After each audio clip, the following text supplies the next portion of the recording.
भगवान देवादिदेव महादेव जी का पावन चरित्र चल रहा है।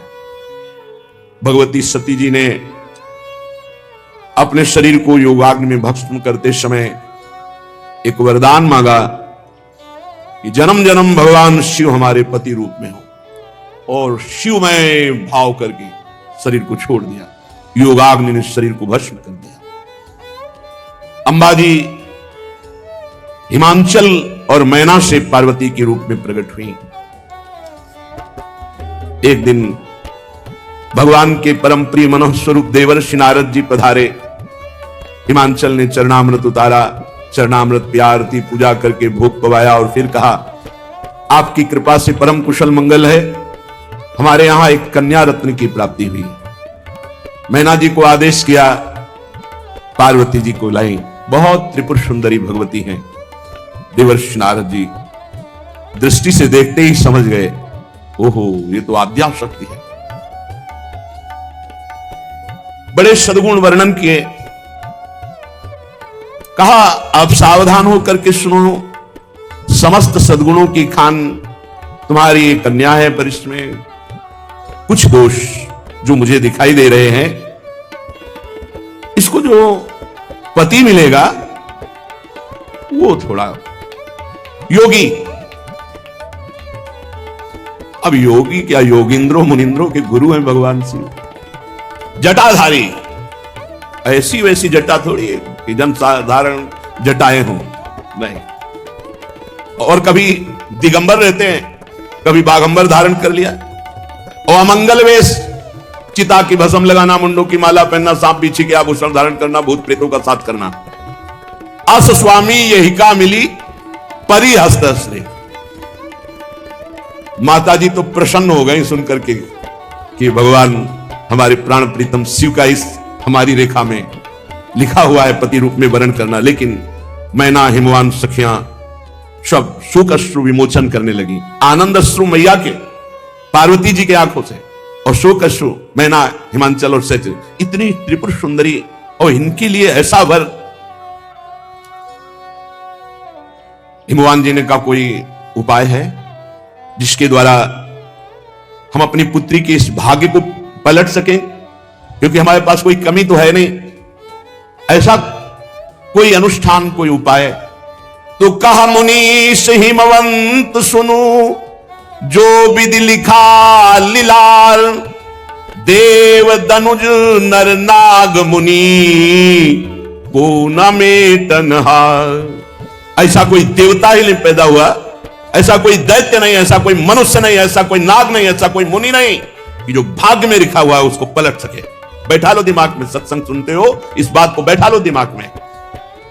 कहीं भटकने की जरूरत नहीं कि कोई तुम्हारे छूछा कर देगा, तुम्हारा भाग्य पलट जाएगा। जो कछु लिखो लीलार, दुख सुख देह तन, भुगते गो जहां जाएगो, यह सिद्धांत अभंग। भगवत ऋषि की, तुम्हारे भाग्य में जो दुख सुख, जहां भाग के जाओ वो भोगना पड़ेगा, तुम्हें भोगना पड़ेगा, अवश्य में भोक्तव्यम। हिमवान ने कहा कि प्रभु फिर कोई उपाय नहीं कि रेखा पलटी जा सके। देवर्षि नारद जी ने कहा, एक उपाय सूझ रहा है, यदि भगवान सहायता कर दे तो कार्य सिद्ध हो सकता है। जैसी रेखा में दूल्हा के लक्षण लिखे हैं वो सब भगवान शिव पर हैं। वो अगर भगवान शिव से विवाह हो जाए तो सब गुण ही गुण, मंगल ही मंगल। यदि तुम्हारी कन्या तप करे और भगवान शिव कृपा करें तो भाल की रेखा को मिटाने की सामर्थ्य भगवान शंकर में। भावी मेट सके त्रिपुरा। भगवान श्री हरि का स्मरण करते हुए नारायण नारायण नारायण, और पार्वती जी को आशीष दिया और कहा, पर्वतराज हिमवान आप तुम निश्चिंत हो जाओ, इसका परम मंगल होगा। वीणा में नारायण नाम की ध्वनि करते हुए विचरणशील महात्मा है नारद जी, ब्रह्मलोक की तरफ चले गए। अब आगे जो चरित्र हुआ सुनो। उनके जाते ही मैना ने हिमवान जी से कहा, मैं मुनि के वचनों का अर्थ नहीं समझ पाई। क्या कह रहे थे देवर्षि नारद जी? हम आपसे कह रहे हैं सुन लो, यदि हमारी पार्वती के अनुकूल कुल और वर होगा तो विवाह करूंगी, नहीं तो चाहे जीवन भर कुंवारी कन्या रहे, हम ऐसे वैसे से ब्याह करने वाली नहीं। पार्वती मुझको प्राणों से भी अधिक प्रिय हैं, ये हम आपको बात बता रहे हैं। पार्वती की योग्य वर वरण नहीं किया तो लोग कहेंगे कि पर्वत तो जड़ होता ही है ना। तो इसलिए हम आपसे कह रहे हैं, विवाह सुयोग्य वर के साथ, जिससे पीछे हृदय में जलना ना पड़े।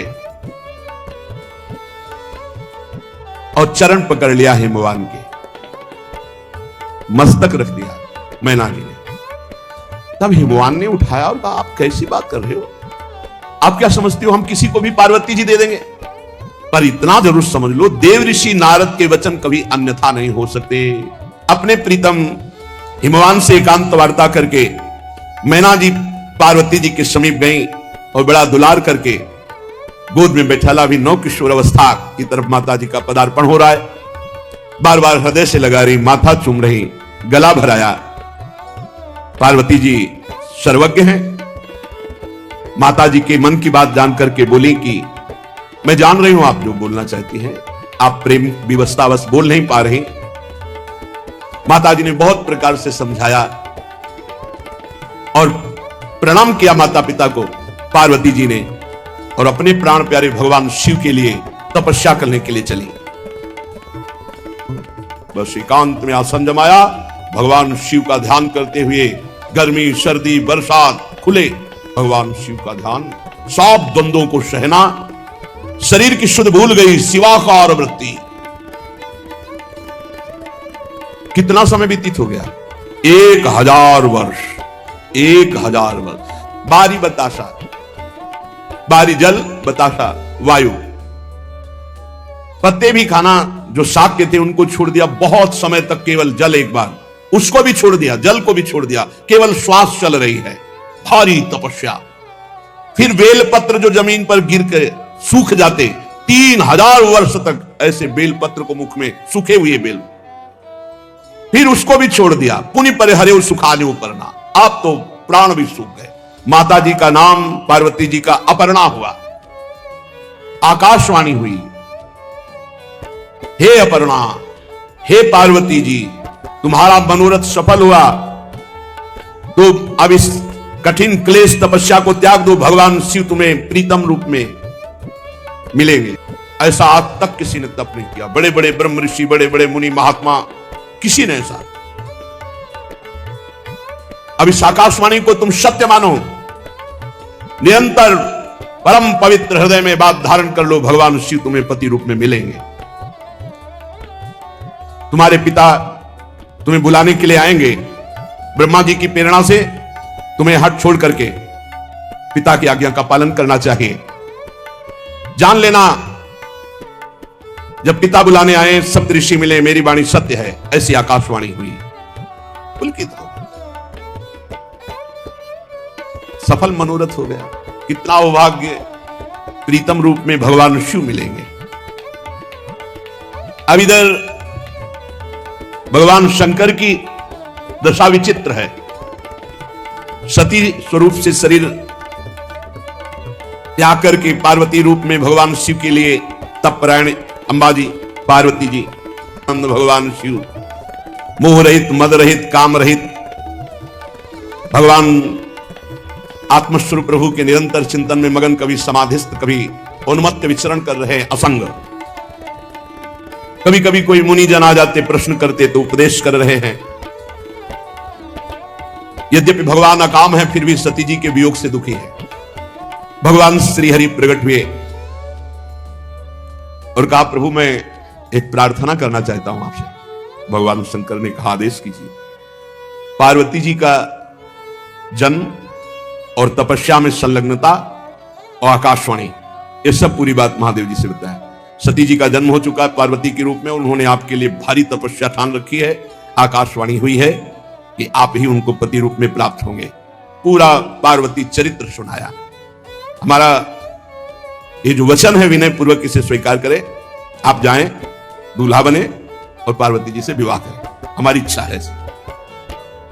दोनों बातें यहां हरि जी ने प्रकट की कि आप हमारे स्वामी भी हैं, ये मुझे मांगे देव, और देखो आप हमको भी स्वामी मानते हो, इसलिए जाए विवाह शैलज, हमारा आदेश है, आज्ञा है, जाओ विवाह करो पार्वती जी से। और या मुझे मांगे देव, प्रभु मैं आपसे मांग रहा हूं कि आप जाके विवाह करें। स्वामी की आज्ञा शिरोधार्य है।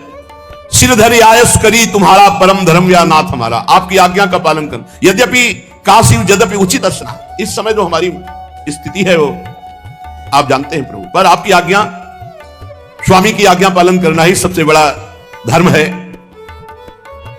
प्रभु की बात सुनकर शिव जी की भगवान बहुत संतुष्ट हुए। भगवान श्री हरि अंतर ध्यान हो गए। इतने में देखा सप्तऋषि आए, भगवान देवादिदेव महादेव की दंडवत की। महादेव जी ने कहा बहुत अच्छे अवसर पर आए, जाओ एक सेवा तुम्हें दे रहे हैं। तुम पार्वती जी तप कर रही हैं मेरे लिए, तुम उनकी प्रेम परीक्षा लो और फिर परीक्षा में पास हो जाने पर हिमवान को प्रेरित करके उनको घर वापस करो, पार्वती जी का संदेह दूर कर दो, जाओ। प्रणाम किया। सप्तऋषि आज्ञा का पालन करते हुए पार्वती जी के पास पहुंचे। देखा मानो मूर्तिमान तपस्या बैठी, वैसे भगवान शिव के ध्यान में मग्न अंबा। ऋषि जन गए तो सोचा माता जी आंख कैसे खोलेंगी। नमः पार्वती पते हर हर हर महादेव। माता जी आंख खोला, क्योंकि प्रीतम का नाम ही आंख खुलवा सकता है। सप्तऋषियों को देखा, आदर दिया, आओ विराजो। सप्तऋषियों ने कहा बस ऐसे ही जा रहे थे, देखा आप तपस्या में संलग्न हो। इतनी कठोर तपस्या तो भूतो न भविष्यति, पर आप चाहती क्या हैं? तुम हमारा अविवेक देखकर हंस दोगे, क्योंकि मैं भगवान शिव को अपने सुहाग रूप में धारण करना चाहती हूं। मेरे भरतार, मेरे पति भगवान शिव हो। मानो मैं बिना पंखों के आकाश में उड़ना चाहती हूं। मेरी सामर्थ्य तो ऐसी नहीं, पर मेरी चाह है, मेरा हठ है कि मैं भगवान शिव को अपने पति के रूप में प्राप्त करना चाहती। हंस पड़े ऋषि। नारद का जिसने जिसने उपदेश सुना घर छोड़ करके बर्बाद हो गया। और आप बताएं, आप जिन गुरु की इतनी महिमा गा रहे हो नारद जी की, मन कपटी तन सज्जन चीन्हा आप सरिस चाहें सब कीना। मन कपटी है, बड़े सज्जन भेष में रहते हैं, लेकिन उपाय यही रहता है सबको अपने जैसा ही बनाना चाहते हैं। नारद जी की बात तो करेगा, आज तक किसी का घर नहीं बसा, सब चौपट हुआ जिसने जिसने उनका उपदेश सुना। और आप भी कैसा पति चाह रहे हो नारद जी के उपदेश से? उदासीन, किसी से मतलब है नहीं, गुणहीन, कोई गुण है नहीं, क्योंकि गुणातीत है, लज्जा का प्रवेश ही नहीं। और आपको बता दें, कुबेश, बड़ा ही कुबेश धारण करने वाले, नरमुंडों की माला और घर बरगद का पेड़ है, उनके लिए इतना कठोर तप कर। और आप ऐसे के लिए सुनो, हम बात करके आ रहे हैं। वैकुंठाधिपति वेद जिनके नेति नेति करके गुण गाते हैं, साफ सद्गुणों की रास लक्ष्मी जी जिनके चरण चापती रहती हैं, हम बात करके आ रहे हैं। ऐसे प्रभु से आपका ब्याह करा देंगे। थोड़ी तपस्या और तैयारी करो ब्याह की, हम तो बात कर ही आए हैं। माता जी बहुत हंसते हुए कहा, अच्छा अच्छा, सत्य कहो गिरिश तनु एहा।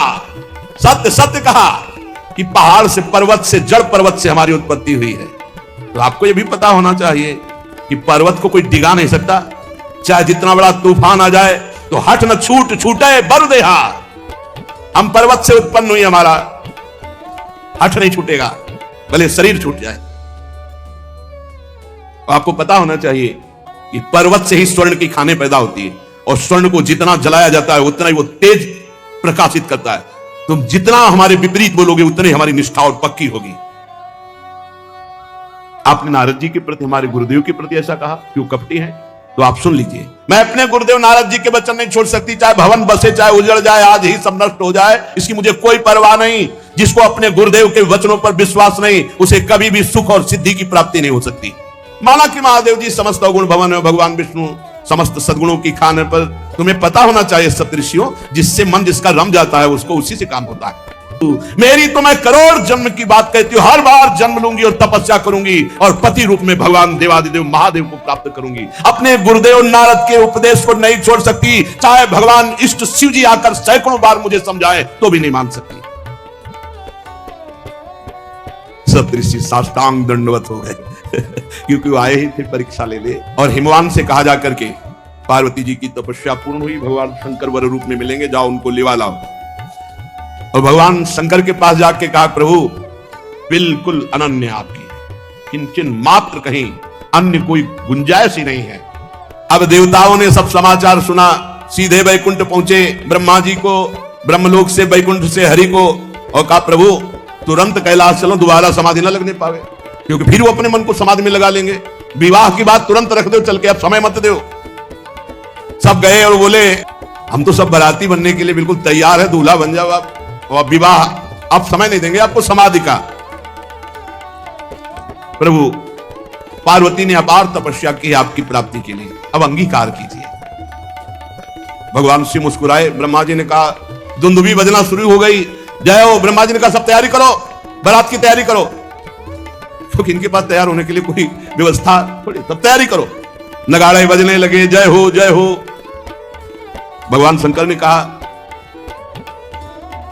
कि सप्त ऋषियों ने हमें बताया था पार्वती जी के प्रेम को, तो ब्रह्मा जी ने कहा हमने उनको घर भेज दिया है, और हमने सूचना भी कि विवाह की तैयारी करो। वहां तो तैयारी पहले से शुरू है, अब आप तैयारी कर लो। ब्रह्मा जी ने कहा देरी की बात नहीं है, लगन इधर लगन। मंगल कलश हिमवान के दरवाजे पर, तो कैलाश में क्या मंगल कलश, सुमन वृष्टि हो रही है।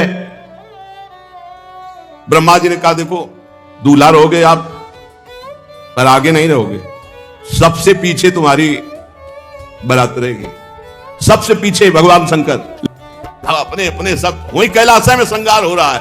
भगवान विष्णु की अलग, ब्रह्मा जी की अलग, देवराज इंद्र की अलग, वायु देवता की अलग, वरुण देवता की अलग।